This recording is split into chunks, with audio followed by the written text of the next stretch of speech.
கரூர் அசம்பாவிதம் சதியா விதியான்ற ஒரு கன்ஃபியூஷன்ல இருந்தோம். இப்ப 100% கன்ஃபார்ம் ஆயிடுச்சு. பக்கா பிளானோட திட்டமிட்டு செய்த சதிதானே. என்ன நாங்க பெருசா கேட்டுட்டோம்?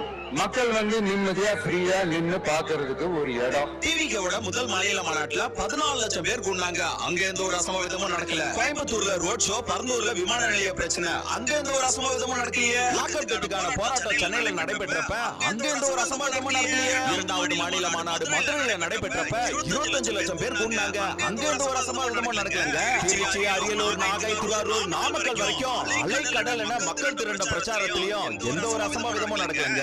ஆனா கரூர்ல இவ்வளவு பெரிய அசம்பாவிதம் நடக்க முழு காரணமே செந்தில், குணா, வேலு, தம்பி இவங்க எல்லாரும் அன்பு வாழ்க்கையோட இணைக்கிறது ராஜேந்திரன். 1000 ஆட்களை தாவேகா துண்டு கொடியோட கூட்டத்துல கலந்து கொள்ள வைத்து கூட்ட நெரிசலை ஏற்படுத்தி கீழே விழுபவர்களை வயிற்றிலையும் கழுத்திலையும் மிதிச்சு மூச்சு திணறி போக வைத்து